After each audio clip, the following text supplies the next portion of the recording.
An article by the publisher of Australia's major Jewish newspaper has sparked a fierce debate in the Jewish community about refugee policy.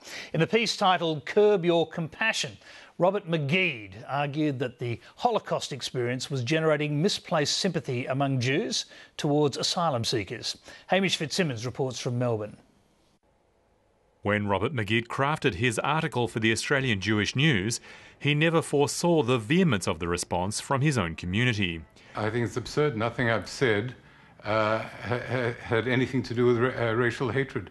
The last thing I would be accused of, if anyone knows me, is of racial hatred.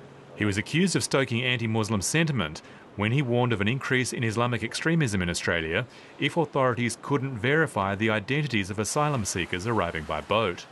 He also warned Jews should curb their enthusiasm for supporting boat people.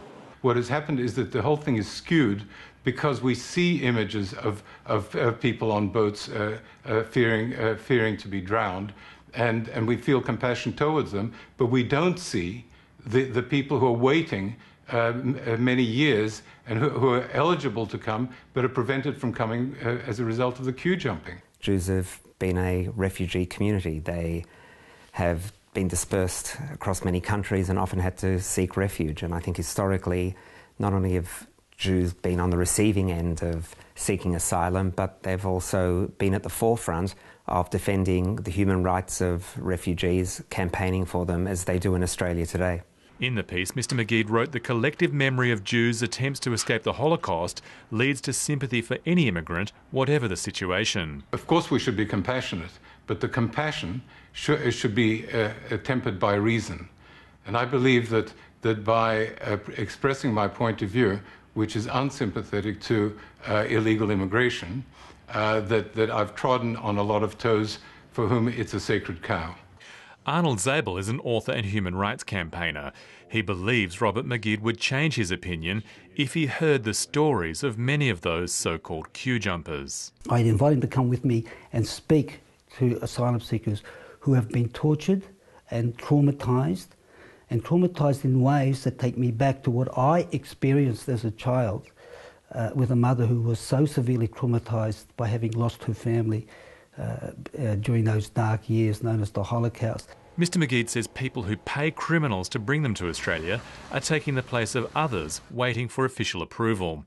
He's critical of the claims Jews should be more compassionate because of the Holocaust. To bring that analogy to the situation of people who pay smugglers rather than wait for their turn to be accepted as refugees is not the kind of compassion that I support. Well, I find that outrageous. The core issue here is putting ourselves in the shoes of those who are fleeing. And if you put yourself in the shoes of those who are fleeing, you want to make a better life for your family. You want to get out of a very oppressive situation. And the situations are dire.